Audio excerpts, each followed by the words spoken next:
you know, you've got to, normally you've got the answer, so that's why you can say you don't know too often.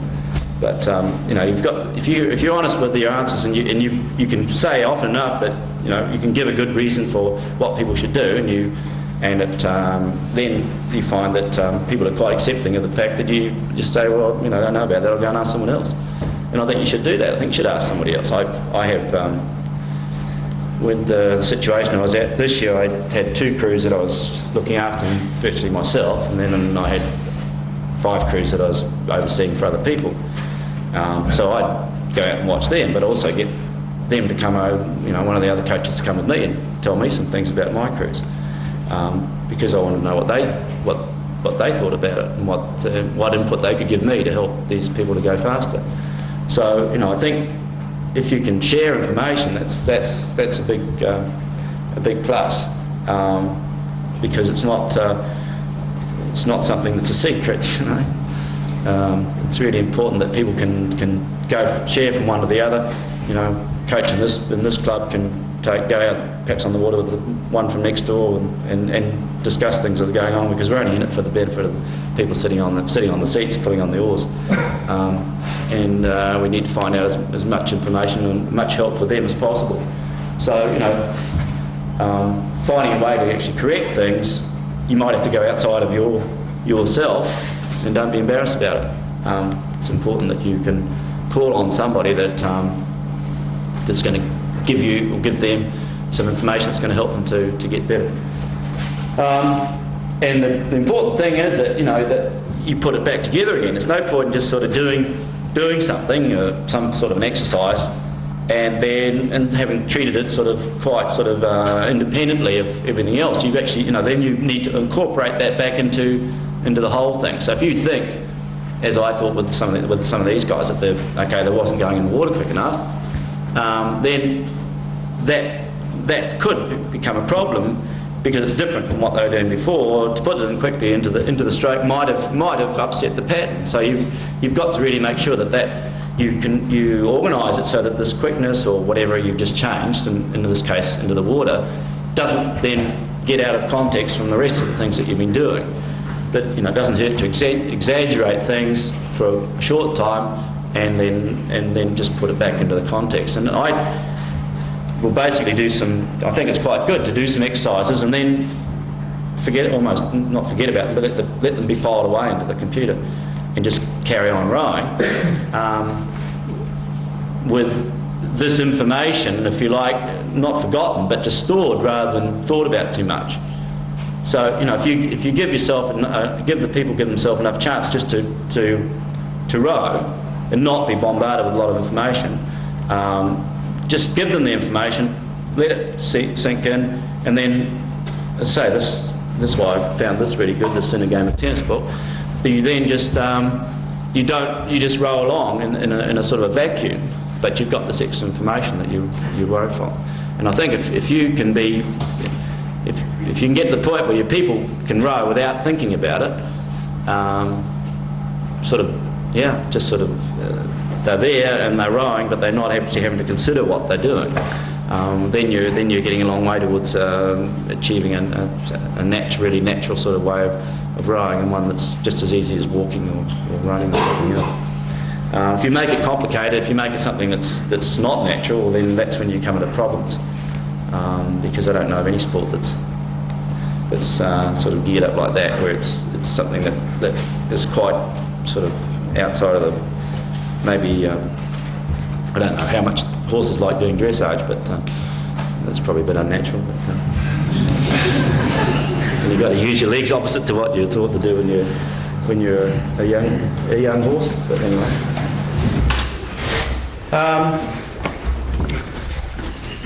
Okay, so I mean, there's the. I think what you also need is you sort of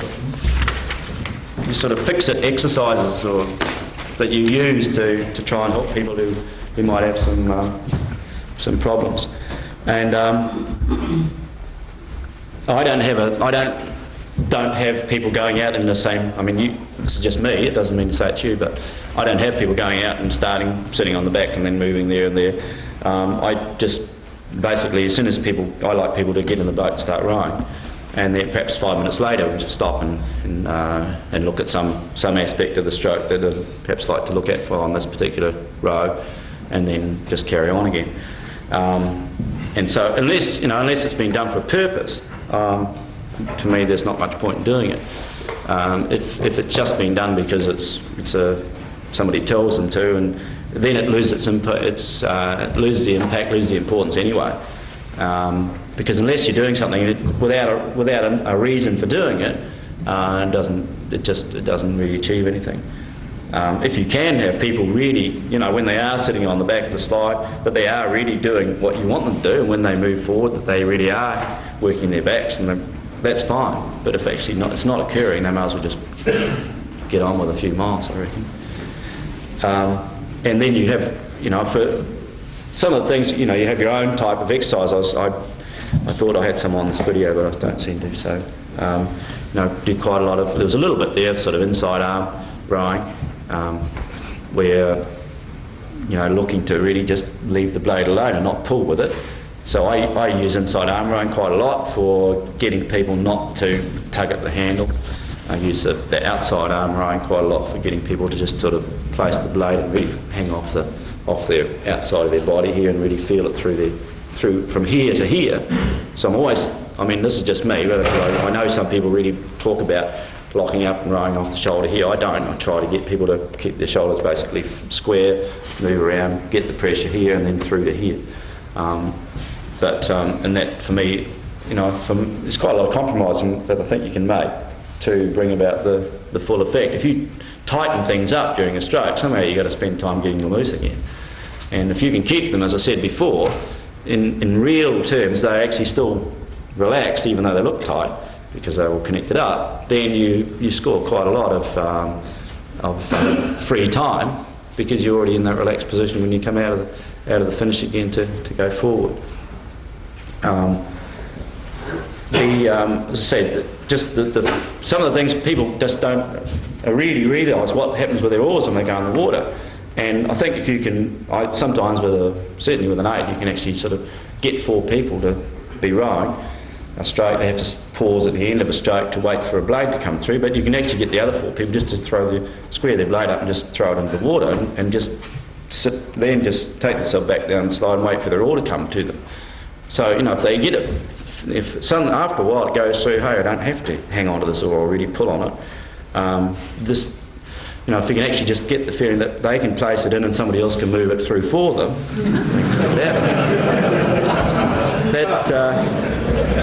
and then when they have to do it for somebody else, of course, they have to do the other part of that. The other part of that exercise is that the guys, the girls or the guys who are actually, it's the 4 who are rowing, have to work a bit harder. But between the 2 exercises, you get a relaxation and you get a power output from the other people. And it's just a matter of really realising that you actually don't. This is the bugbear for me, and it seems to be for a lot of people. You don't have to pull at the handle to start the stroke, and this seems to be the main problem. People still really not realising that you sort of got to find this way in which you can get tension on the blade right at the start, so that you can use that as if it's sitting in sand or mud or something. The blade's there, and actually just can move your boat past your blade. And if you can actually people can get that without this sort of pulling and straining and bend arms and stuff at the start, and just really hang off the handles loosely, and then things work out a lot more simply.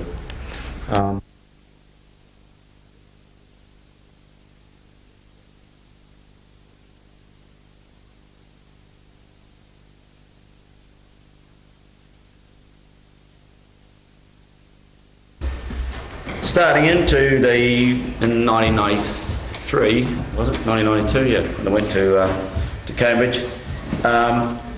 Again, it was just fronting up and having a look around, and again, as I did yesterday, I brought in a couple of books here, and one of the books that I took into Cambridge was this one. It's called, I don't know where you find it, I just sort of found it in probably a chemist shop or something sometime, but called Winning as Kid Stuff. And just read a couple of things out of it, along with a couple of other books I've taken with me. But And these were some comments from kids. One of us said, well, winning is working hard and being proud. That was somebody called David, doesn't matter about their names, I guess. A good sport is someone who doesn't sook when they lose. Losing is nothing if you try your best. It was somebody else. And some points about some other things that they were saying was things like making an excuse means you can't take it. It means that, this is about excuses, when you don't win you make an excuse why you didn't, so you won't be embarrassed. Somebody called Angie at age 11. And another one from Ian at 12 is an excuse is thinking up something so you don't have to face the music. And some other ones on team. Quite a few here. That a team is a group and they work hard together and look good. That was Becky at 11. A team is a group of people that can work together without being angry at each other. That was Yvette at 10. Cal at 12 said a whole bunch of people together. A team is a group of people who trust each other. This is quite a good one, I think, from Chris of 9. A team is a mob of people cooperating.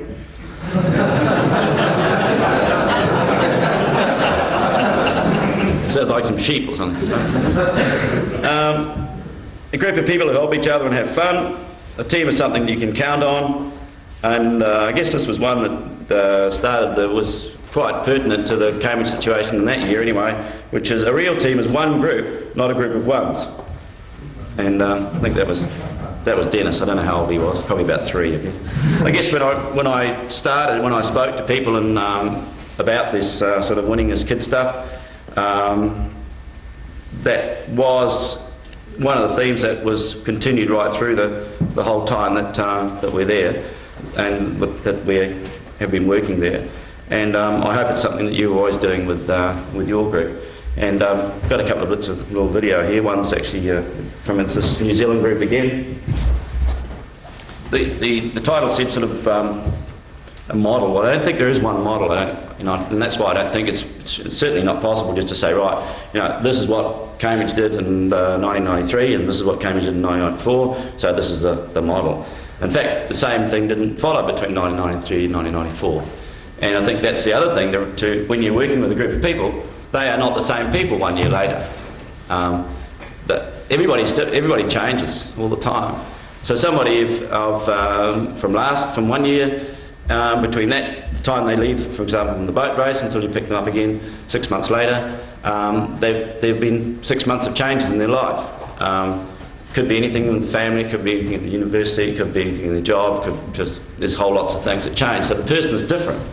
And so it's pretty well impossible to actually have the same model, the same development that you're going to have from the time before.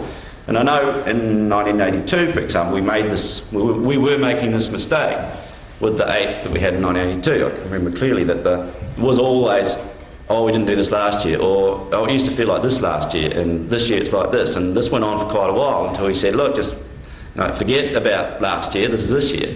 And once that was out of the way, and once you were seeing that this was now another crew, another group of people, even if it was 7 of the same people, it was actually another group of people working together and creating something different, then you could get on with the job, and then you could go fast with them.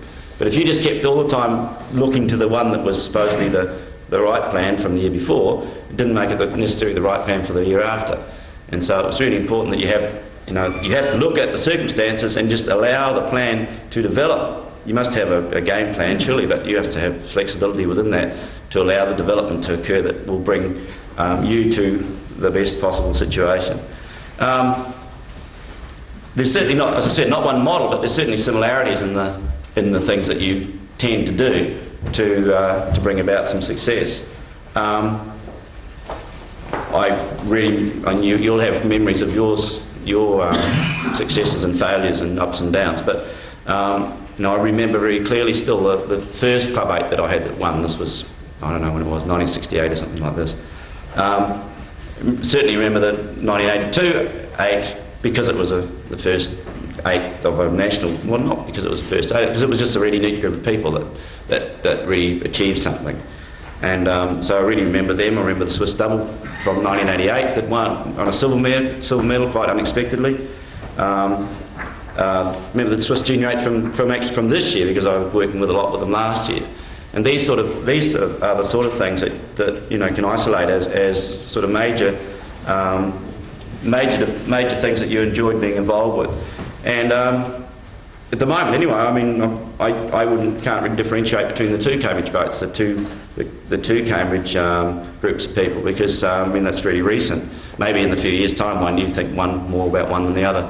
But I think the most important thing is that, you know, that it's the type of people that you're involved with at the time that you remember. And so some crews that I've had that have won or done quite well, I don't remember them very well if the people were sort of faceless or personality-less or something like this, or character-less or something. I mean, I know you can't achieve very high levels with this type of person, but you know, sometimes you get, you know, if your feeling is that this is a real vibrant group of people, and those are the ones that you always remember. And generally, for me, it's the people that you have a lot of fun with. But anyway, to go through some of the things that I think are really important, and I mean, they're just the sort of list that was run through yesterday, but hopefully I can just expand on some of the ideas or give some examples of things that happen with the group. You know, first of all, of course, I mean, you have to have a plan, and that plan has training in it. It has the camps that you're going to go to. It has the fixtures that you're going to go to. It has and it has the weekly plan that you're going to use as you go through. And you know, for me, the training is first of all, it's the first thing that you have to have a look at. And when I started to look at the Cambridge situation, I knew there was a boat race. The person that but I just had to think, well, you know, what does a boat race involve? What's going to be different about this than any other sort of race? So I have a good friend who used to be the German lightweight coach, and he's now in the German sort of presidium, and Wolfgang Fritsch, and I was at his house, and we just sat down and decided, you know, what we thought was the sort of things that you know, you do for over 6 months to prepare a crew for a long race, like 3 times 2,000 metres instead of 1. And so I think there's still some places if you want to go up. There's plenty of room.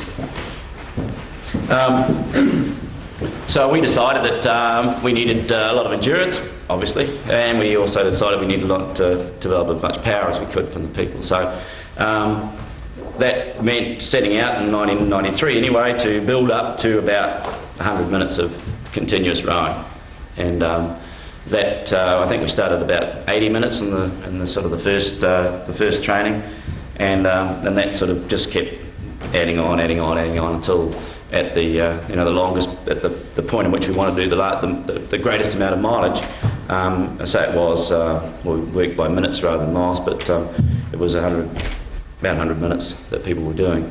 And with the power, we wanted to develop power for the length of the race, and so we used weight training programs that we hope would develop this, and we used power training on the water, which has become quite a major element of the training program there, and also a lot of other places, of course. And then this year, as Peter was talking about last night, you have to keep moving on, and the next year we moved out, kept on going out until we got to 110 minutes of continuous rowing. I don't know if we were going to go any further than that, but that was the distance that it was set to from 1 year to the next, and so that, you know, that got that real solid base of training done over a long period of time. And that didn't mean sort of 110 minutes from the time you got on the water to the time you got off. That meant 110 minutes from the time you started to row continuously and you got to the other end, turned around and came back again. And so it doesn't include all the sort of, if you're doing a few exercises and things before you started, that was the continuous amount of work that you did at the time. And so that was the type of endurance that we felt were necessary, and I said the power that needed to be developed for these people.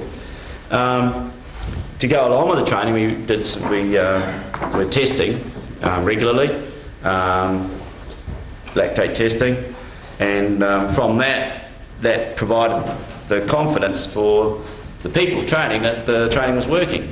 And for me, that's as a coach anyway, that's the main reason for the testing. It's not a selection tool. It's just to show people that they are improving or they're not improving. And if they're not improving, you can also do something about it. If they're overtraining or if they've had some other problems. And so we had these tests at a regular interval. This is not a Cambridge one, but it's a similar sort of thing to what we similar sort of setup to what we do in there. This is one from the New Zealand this year. But basically, here was the first test here, and the second test and the third test. There were some others, but this is 3 tests here anyway. Through here, and the pulses that went along with them. There's the lactate levels on 3 tests at the bottom part of the graph, with 2 millimoles to 4 millimoles, and this is the pulse levels between over the 3 tests as well, from test 1, test 2, test 3. So obviously that's the type of thing you want to see if you're running some tests. You're seeing the improvement, you're seeing the pulse being moved to the right side, and you can see the lactate being moved to the right side. So that gives this person confidence to know that the training program is going in the right direction for him in this case, and it also shows me that that the training that we're providing for him or suggesting he should do is also working. So from this, I give the pulse levels that they should train at then for the next period. So after this period here, I'll give them a pulse level for I actually was just calling it 75 and 80% work with the Cambridge people, but it's all the same idea as U2, U1 and AT work.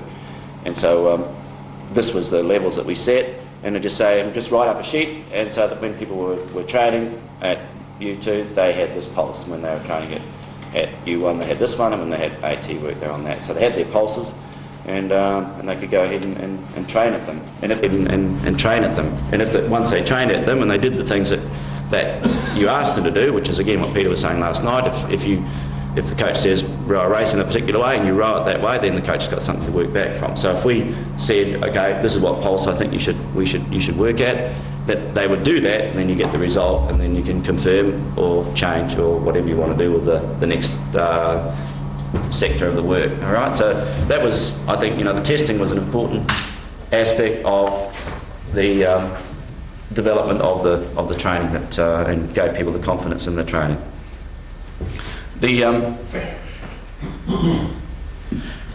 So that pulse levels were set for, and also a level was set on the erg as well,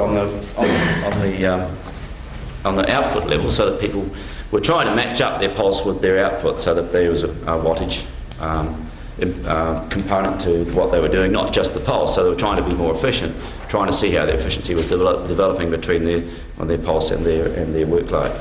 And so that was continued through.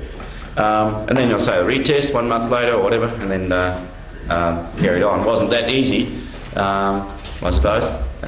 People thought that I knew how to do all these things, and I managed to convince them that was the case, I suppose. But I had to bring all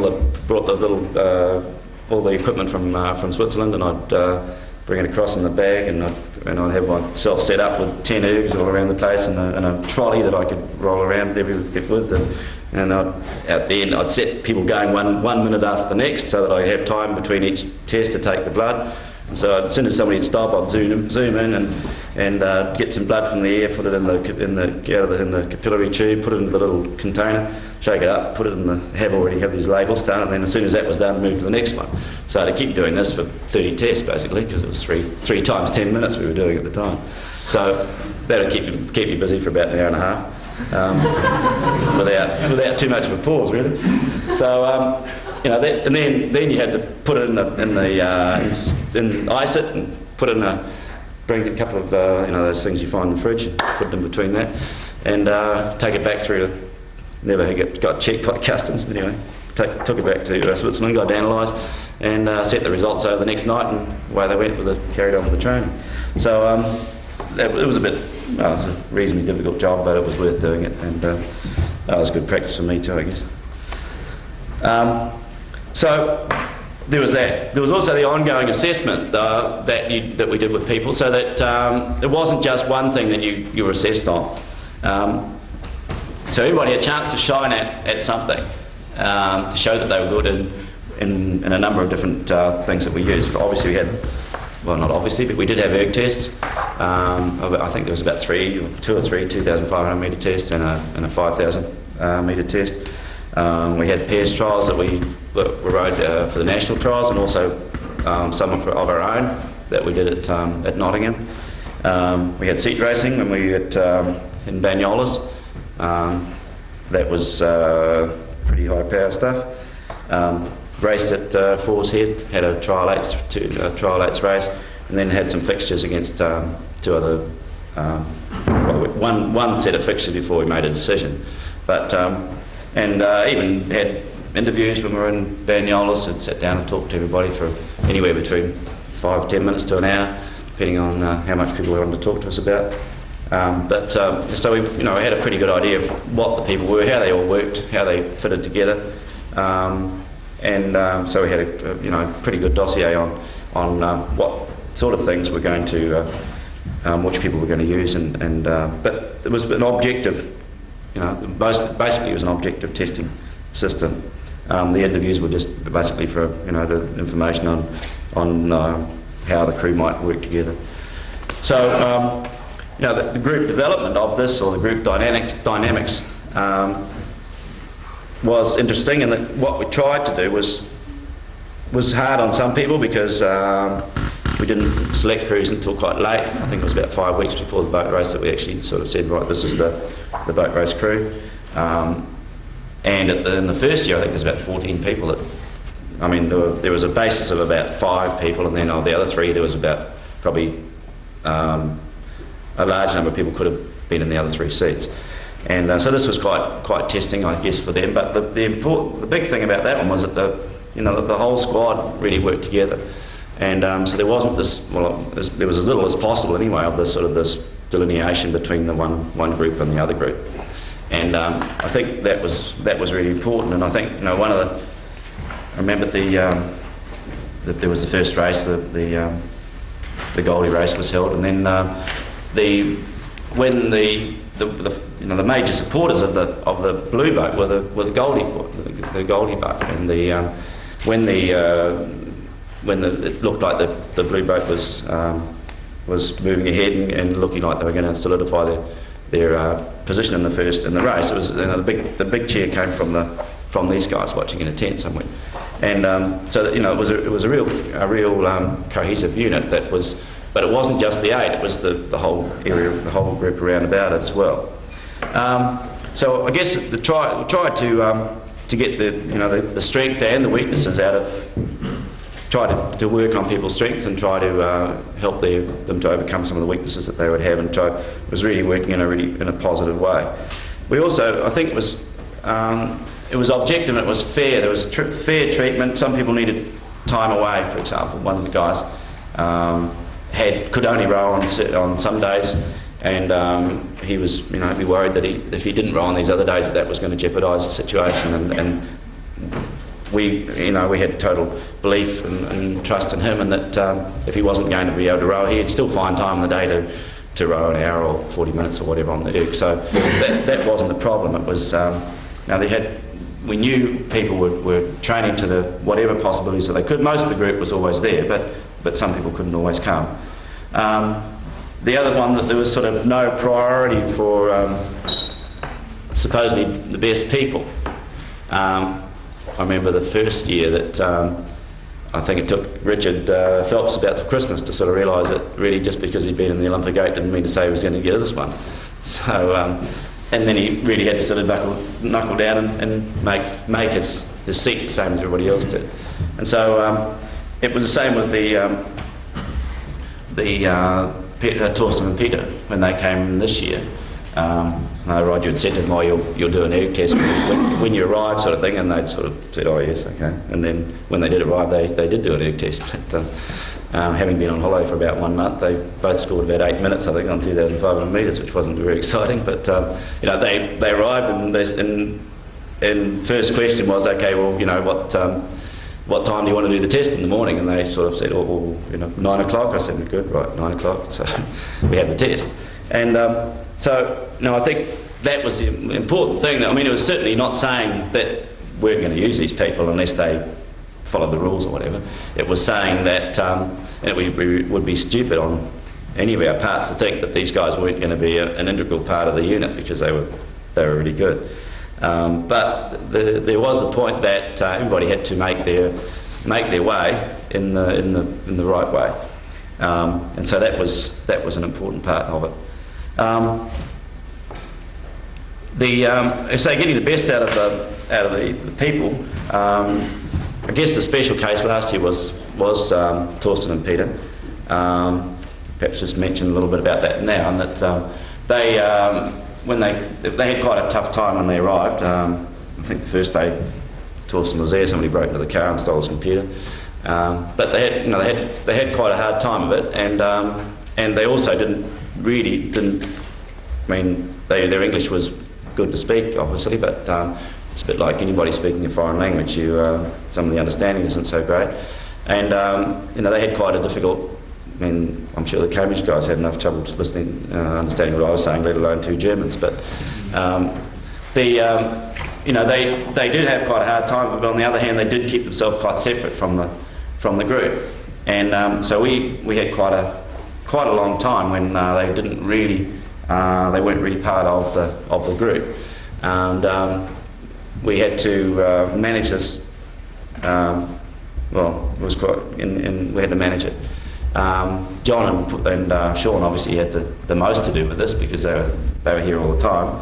I was only here, last year I think it was 8 weeks or something out of the whole 6 months. So they bore the brunt of this. But so the situation was that they'd come from German 8. They were world champions, and we had to handle that situation. And basically, you really got down to it. We had quite a good talk with them just before Christmas, and if they didn't really want to row the 8, well, that was fine with us. They could practice in the pair and get ready for the next season. So that once we talked to them about this situation, that if they really wanted to be involved, well, they had to be involved in the way that we were working.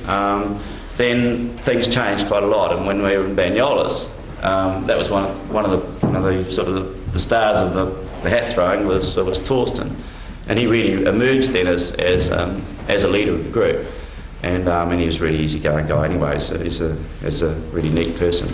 But he didn't emerge into the situation until the sort of the way was if you like, the cards were on the table, and then he was able to sort of push him to move himself into the situation that he was obviously able to handle really well.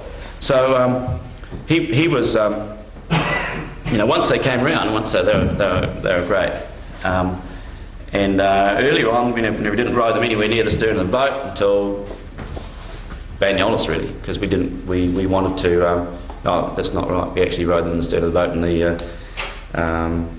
in the trial 8s, and they got beaten. So, but we actually kept them. They basically rowed most of the time towards the bow, and because we wanted to keep the pattern going that we knew that we believed in and we wanted to build. And but once we came to Banyolas, then things were obviously changing, and I could really see that Torsten, even though he didn't row that well, was for me, just looking at him in the boat, that he was obviously going to be the stroke of this crew.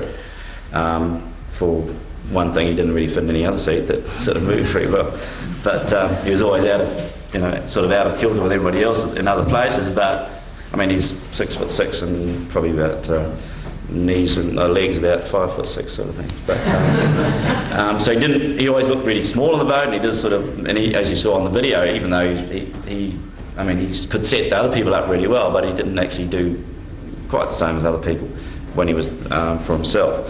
But so he really became the leader. I mean, there was the president, John Bernstein. He was also a different type of leader. But as far as the leader in terms of if you like, the easygoing, fun type leader, the major kid in the group, I suppose, that happened to be Torsten. And after a while, Peter would say, we'd do a little bit of coaching on ergs, and Peter would say, I don't believe in coaching on the erg, it's different on the water. So okay, that's all right. So we didn't bother. But it was really interesting that between when we were getting ready to race, he was on the erg, sort of wanting to get coached. So about 4 or 5 months later, and he was. So it was quite interesting, and they also really gave good feedback once he got going. I know Peter was. He'd be quite often at Ely, also down in Tideway, at the Tideway. If things were going well, he'd sort of give you a bit of a signal with a thumb up, and when it was bad, he'd sort of put the thumb down. And I mean, it's just giving you a bit of feedback from his point of view from in the boat.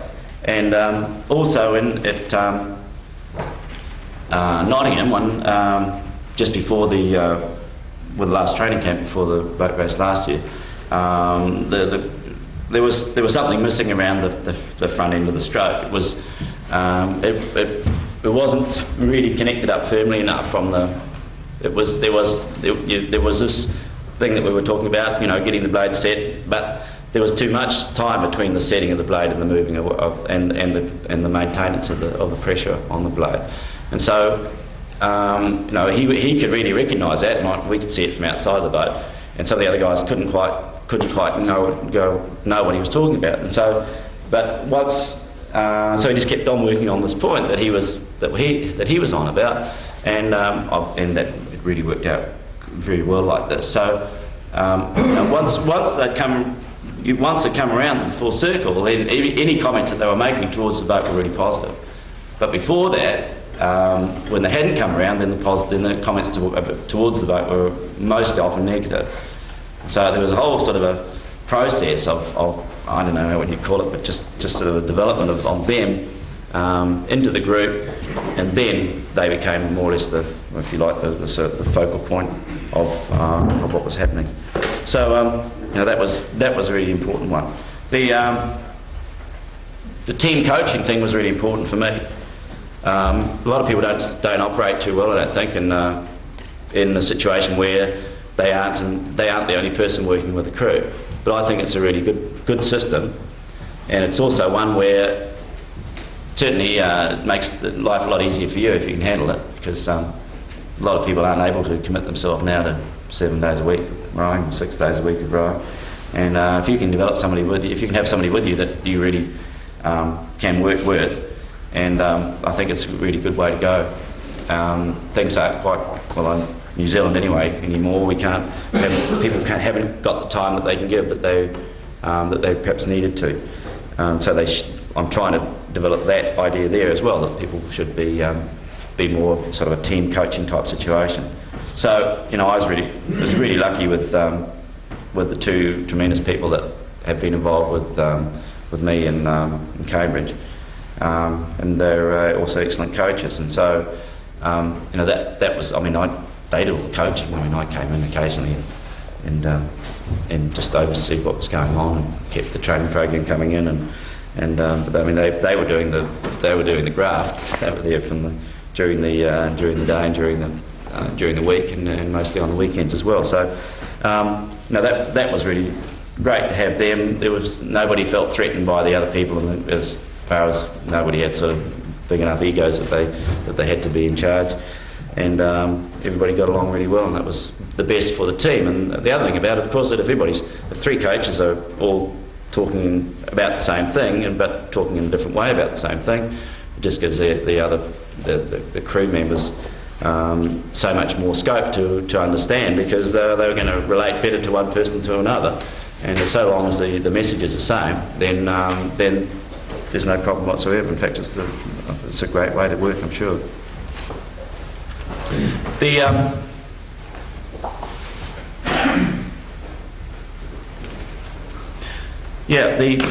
I suppose it's something, I don't suppose you call it self-belief, and maintaining this as you go.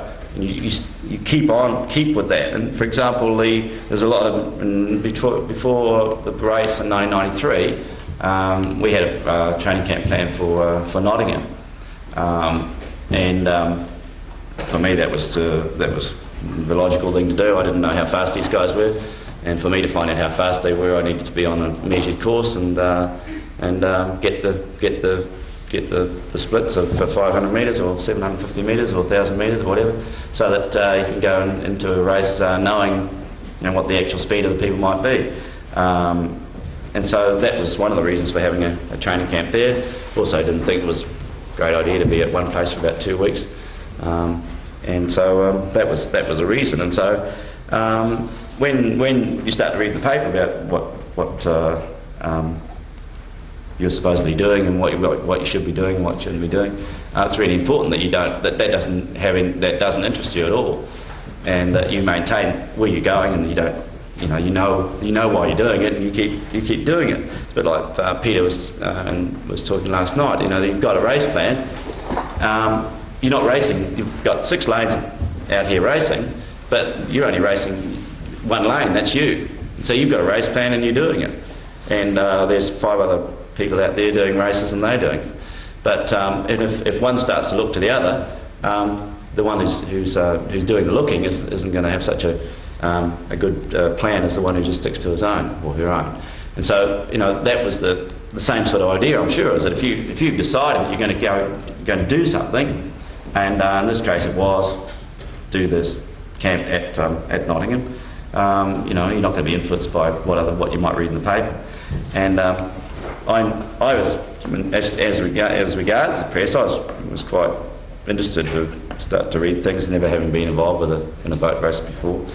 But I really couldn't understand that press really couldn't see that the 1993 crew was quite fast, and there was sort of no sort of recognition from having them. They were all out in these boats, these big boats out there, and they were all watching. And then the read about the next day how nothing about it was quite nice, I suppose. But it was just interesting for me to know that these people didn't really have I didn't think anyway, a very astute idea of what might be going to happen in a race. So obviously there's a lot of money to be made, and I should have done something about it, which would have been nice. But anyway, so I think whatever you know where you're going, you stick with that. You stick with that belief of where you're at, and you don't change once you're into this. One other thing was, which I'm basically going through some of the list that's the reason why I listened to yesterday, well, not the only reason, but one reason for listening yesterday was to try to follow that through today and also to last night. But one of the things that was one of the lists from yesterday had visualisation, concentration, relaxation. And that was one of the things that we really went on a lot about. Visualisation, 1993, after training on the tideway in the last few days, guys would just come back, sit at the house, put on the TV with the tape of the one that we were showing yesterday, with that 26, 28 stroke a minute type thing of that New Zealand 8, and they just sit and watch it, and they'd go out the next row and just carry that rhythm or carry that idea to the next row again. And so they use visualisation quite a bit in terms of how they thought they might, or how they were going to continue with the development of their skills. And I think it's not a bad idea. I think it's quite good if you can get a good example. And for me too, I think I use video. I probably more just showing people examples of good things rather than perhaps a lot of analysis of bad faults. I think it's important that you present a positive image of what you're doing. So concentration is pretty clear, and relaxation is easy enough, I suppose. I remember going to in 1993, went to when we were in Nottingham, went down to the bowling alley, and some of the guys had a lot of fun. Dirk so I think he's through the first 3 or 4 down the gutter, and but ended up hitting the most strikes, and so he was pretty excited. And again, it was just this idea of having some fun, getting out, getting away, But it was always a real competition type thing that was going on the whole time with them, even if it was always in fun. And I think that was another aspect to them. Pre-race was talked about, quite a lot of things we talked about yesterday regarding sort of the pre-race situation. And for me, as a coach, as I say, I'd never been involved with a boat race, so I used to run the length of the course a couple of times a day, or up and back a couple of times a day, just to get the feel of the. I mean, okay, it's quite different from being on the water in it, but at least I had the feeling of the length of it, also the how it was divided up. The bends were pretty similar, whether they were the ones I was making or the ones that were on the water, and I would try and see, how evenly I could run it, and then divide that up into, let's say, I had it divided up into 3 bits really, because it was sort of, for me, it was 3 times 2,000 metres, and so the race was more or less divided up into those 3 bits that I'd sort of worked around as I was running the course. And so this was pretty useful. It meant I didn't have to do it the year after, when I sort of got fatter and didn't have as much energy. But I did that the first year, and I thought that was pretty beneficial. And also, when you're running, or when you're running along, you actually, you have a lot of other thoughts about the race and what people might do in it, and how it might be, but just actually travelling that actual distance. Say there and back, and then doing it again in the evening, and so you just sort of got a bit more to grips with what the race might be about, and it was also helpful in actually setting up a race plan for whatever circumstances might arrive. But as far as the race itself, because there was no,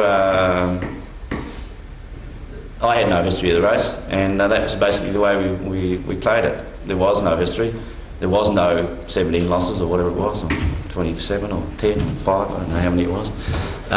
There was a crew that was started to get organised in September or whatever it was of 1992, and what that crew was trying to achieve by 1993, whenever the date was, that was the only bit that counted, and all the other bits didn't really have anything much to do with that one. And I think that was the same as was also said last night, that once the world champion for 1994, when it becomes the 1st of January 1995, you're no longer the 1994 world champion. So it's finished. It was great at the time, but it was over with, and it was the same. It's the same with the, if you like, the bad results. They were over as well. And so you have every start is a restart.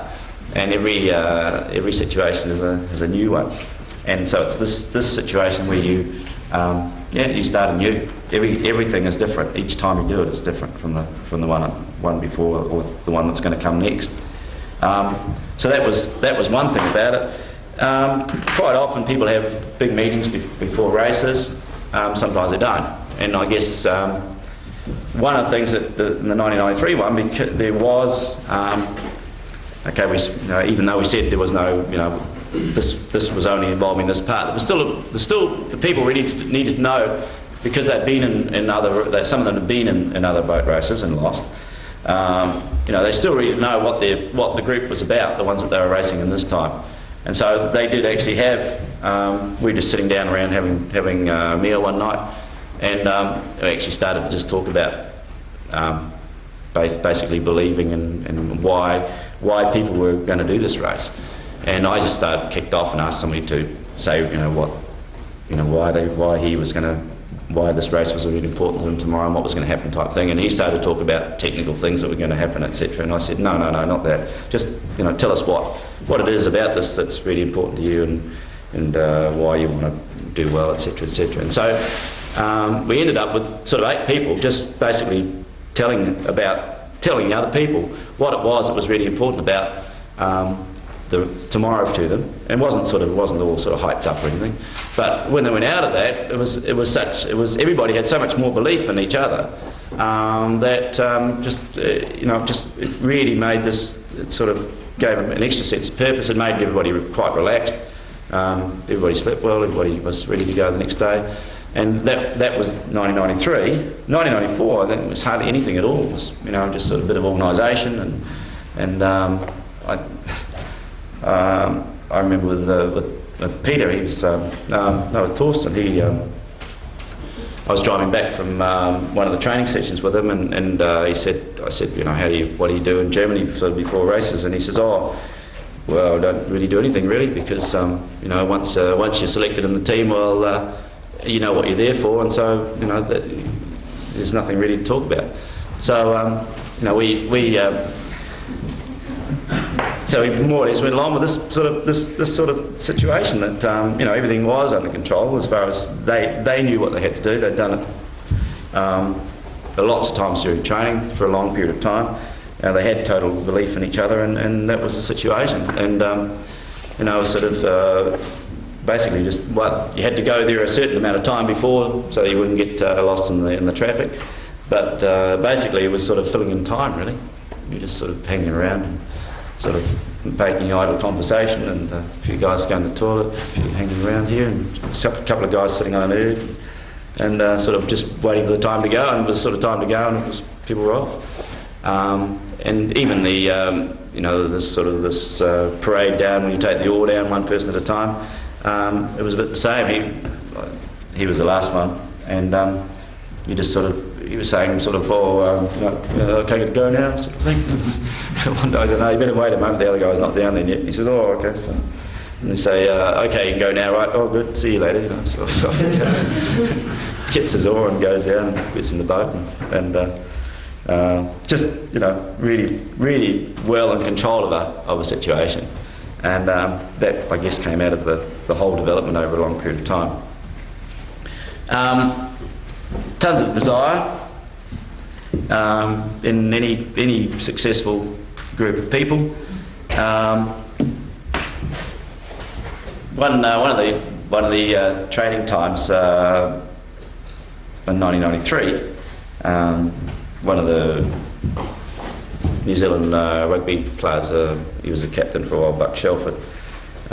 He was down at the Tideway one day, came over with a friend of mine, and after they'd been for a row, he came in and was sort of talking around with the guys, and then he decided he'd sort of fight you and say a few words. Seems he's like saying a few words, but anyway, he was talking about his role in playing when he was playing rugby, how he was playing really, really hard, and he was sort of saying if he was going to go into a ruck and somebody was just had their arm up like this when he was going for the ruck, well, he was going to go straight in there and smash his ribs, because he said if his arm's up there, he's inviting me to go in there and crush his ribs. So these guys are sort of, well, who's this guy talking here? He's sort of pretty ferocious sort of character. And Dirk said to me after, he said, "Oh gosh, this I wouldn't like to sort of come across him in an alley somewhere at night." He said he'd kill me. And but on the other side, but Dirk sort of said, you know, there was this. He sort of pointed out sort of the ruthless side of the desire of winning. I mean, Buck was going to the situation where he actually put this person. He wanted to get this person off the field, basically. So, you know, there was a lesser one come on and take his place. And you know, and I think that you can't do that in a rowing boat, obviously. But there's a little bit about the same, of, you know, really taking advantage of a crucial moment in a situation, and really not just if you've got a chance to take sort of 1 metre or one, you know, you take 2 or you take 3, and you take the whole amount of somebody. Peter, again, talking last night, was, you know, talking about and the idea that if he's not allowed to attack more secret, not allowed to attack the opposition sculler until he can see that the stern's, if the stern's running on like this, he doesn't do any, there's no point in him attacking him.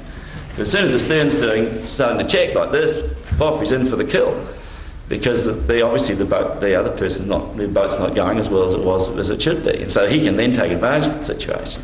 So it's you know, I mean, okay, one's a physical game, it's sort of combat type of a situation, and ours is not. But there are elements there which are really just taking advantage of a situation when it arises, and not and just making sure that you know, you get the maximum out of it. And I think this is, you know, this was the thing with the Cambridge 8 in the 93 especially, you know, that once they had one seat, there had to be two, and it had to be 3 and 4 and 5 and 6 until it was totally, until they had complete control of the race. And you know, they broke these records through for the, I don't know what it was, 2 or 3 on the points, or 2 points, I don't know what it was. And perhaps they hadn't taken both records by quite as much. They might have got the whole records. I have no idea. But you know, their desire was so great to get the biggest chunk of territory, if you like, every time there was a possibility, that to put themselves in a situation where it was, you know, basically going to be impossible to be caught. And so that, you know, this attitude of really just capitalising on the opposition and making them every advantage out of any situation whatsoever was really important to the way that the people were going to, or the desire that they had to win a race. Anyway, doesn't sound quite as exciting as yesterday. But, it certainly was an exciting time to be coaching these people. You know, you just develop a real sort of bond with people, and as I say, the people who we had the hardest time with, in the end, well, I mean, have a good relationship with a lot of people, but you know, in the end, it was the people you had the hardest time with in the long run, in the early stages, that you know, you really got the biggest response from in the end. And I think it's really important that sometimes that people give you a hard time. People. You just wish they would go away and they wouldn't stay in your crew sometimes. And often that's the person you really want in the end, because it's, you know, it's these people that quite often don't seem to give you any trouble, and they're really nice and they do all the things you ask them for. Maybe they're going to do that for you and you go racing. But maybe it's the spirit of people who sometimes are a bit of a pain. That these are the sort of people that you're really going to get the most value out in the long run. So from just want to just run a little bit of video through just to illustrate some of these points. Maybe we should have shoved it in before everybody went to sleep. But some of the things that this first one is actually not the Cambridge guys, but it's a good example. It's the same type of thing that I would see with the Cambridge guys when they were doing these types of things. This is a guy who rode bound the 8 in 1983 and 84, and rode bound in the Cox 4 in 86. I think he was 19 then, so he wasn't too old when he was rowing for his medals. Not very big either, as you can see, but the sort of desire that was there was a sort of desire that you saw I saw all the time with people with testing, people with whatever. And this was the type of thing that was evident with the Cambridge people. It's certainly not the type of thing I've got with New Zealanders at the moment, which is a bit of a pain. You know, he's trying to get in the boat, and that's how they were trying to get in the boat, to just giving the last ounce of what they could get. Right, of all these things, just got a couple of bits of video of cruise racing. We talked yesterday about, you know, as a result of all these, I mean, I know I haven't sort of gone through technical developments and gone through, but the technical developments were just what we were talking about yesterday. I mean, you just kept on and on and on and on about what had to be done.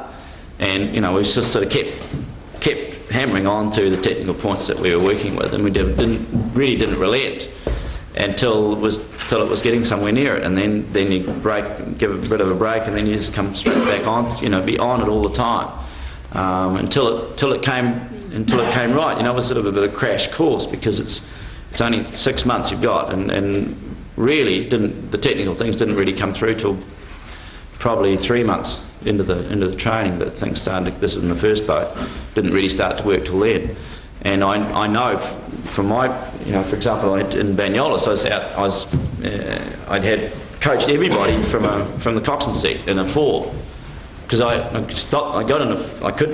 saw things weren't really working, and so I got in the 4, lay down the bout, and then I said, okay, we've got 2 people to row, and so so I could actually really feel what they were doing, and they were just basically not exaggerating too much, nothing going on. It was just absolutely, there was really no development of boat speed, of blade acceleration, or whatever you want to call it, wasn't there. So, I spent time with everybody, rowing maybe one person on their own, or then they'd row in two of them, then they had the four of them going, and then I'd move the stern pair back to the bow pair so I could really feel them better than if they were sitting at the stern.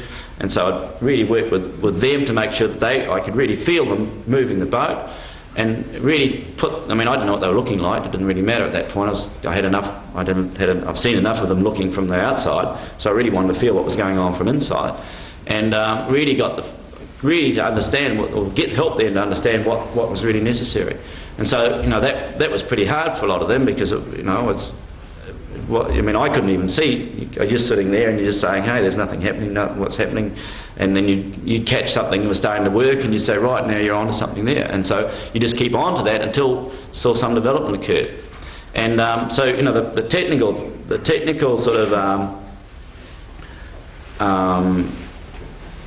well, I suppose the intensiveness of the technical coaching was quite something, I think, for a lot of people, because we were so insistent that if we wanted to win something, that it had to be done a certain way, and this way it was the way we decided on, and it could have been some other way, but that's not the point. The point being that it had to be done in a certain way, and that we weren't going to relent until people could see their way out of somewhere. And once that had sort of occurred, then things started to move on. But I say there was about a 3-month period where it was sort of touch and go here as to whether really something was going to happen. And so you really had to sort of get right involved with the whole thing, and which for me meant coxing.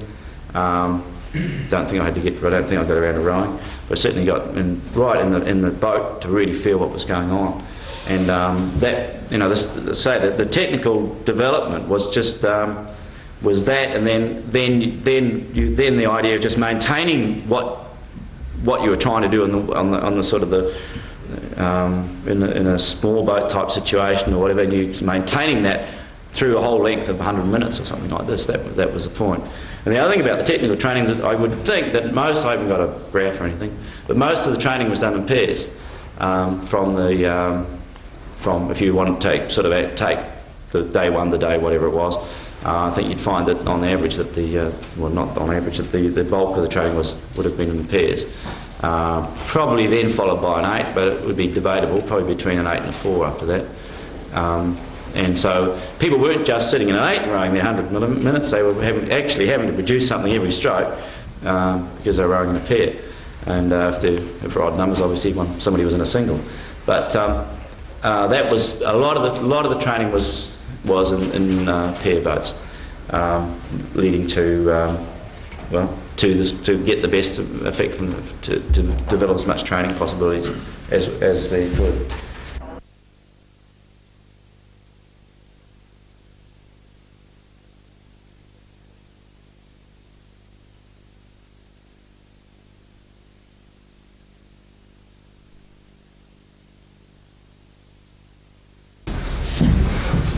Yeah, that was a while ago, but we're sort of opening up some recent videos.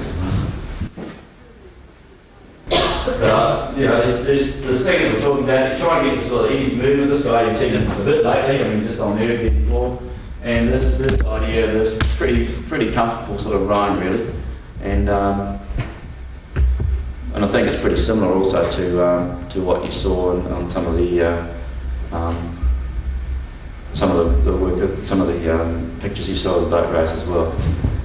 Okay, it's a scramble for 2,000 metres. It's a higher rate, but I think the pattern of this type of rowing is pretty evident here as well. Who are the other crews? Well, this is Australia. I think it's Czechs, I think. Australia, New Zealand, France, I think, East Germany, and probably can't remember who was on the other side.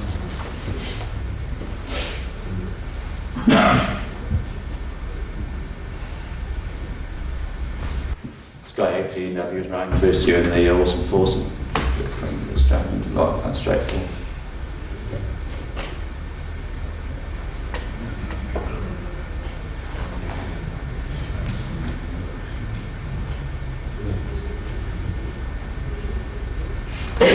this is in the middle of a big race, and I think you can guess, you can see that the control of the people, the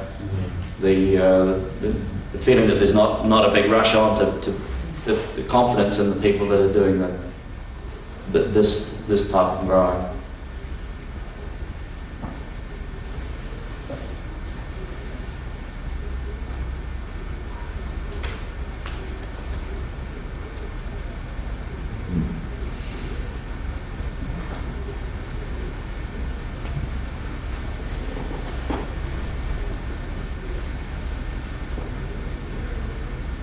There's obviously bits where they don't look quite as good as other parts, but I think that that overall impression of ease of movement, even in the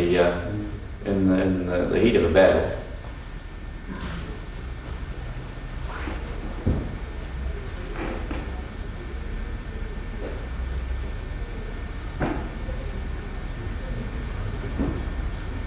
That's quite some recovery speed on the slide there. Sorry? Quite a recovery speed on the slide. Would you say that's into a part of this time? Yeah, I guess so.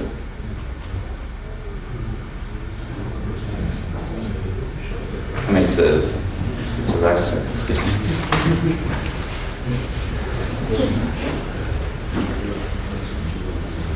I think this is always a sort of round and round type movement of this more.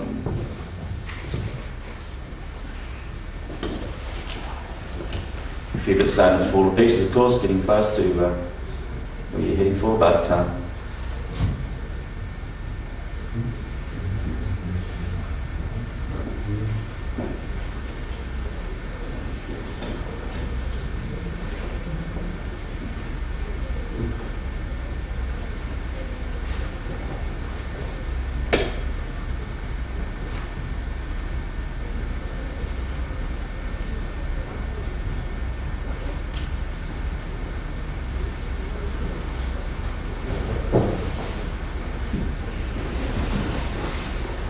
same idea of sort of putting yourself out of range and then seeing if the others can get you.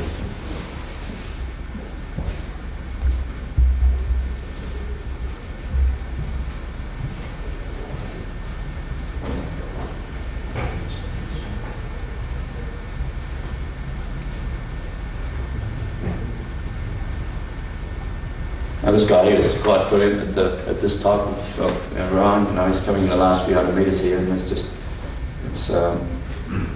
certainly not, but it's certainly looking pretty effortless for us. So. Few pieces, as I said, a few people falling to bits around it, but that's normal.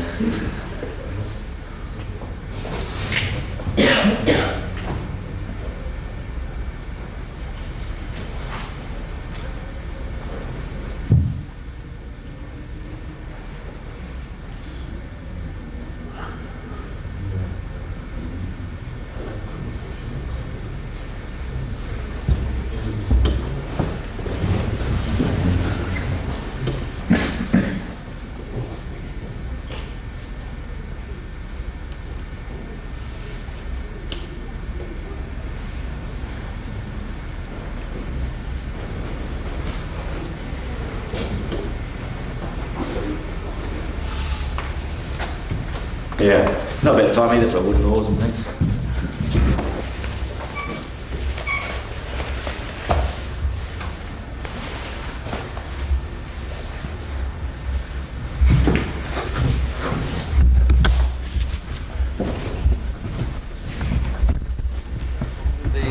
Surrey station, at the bottom of the picture, on the Middlesex station, and certainly the early advantage would seem to be with Cambridge.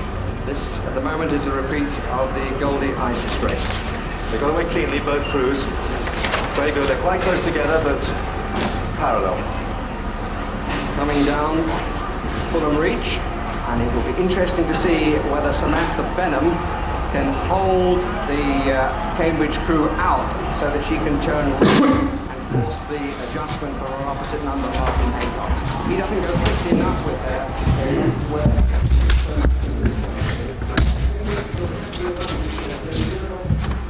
Okay, so it's a longer race, obviously, so the rating's not going to be in the same region as the last one, but I think you'll see that there's a because I say because it is a lower rate, it's, you don't see the same sort of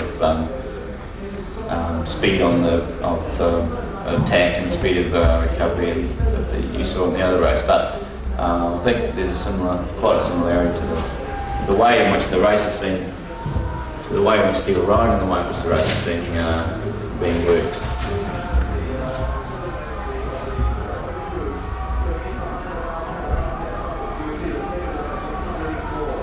And again, it's just continuous on and on movement without a stop. If you're watching the sterns, you can see the stern is running on. It's got which is what we're looking for. All the time during the training, it was to try and make sure that the stern was not checking, was not stopping, was not moving backwards, was just being picked up and moved on.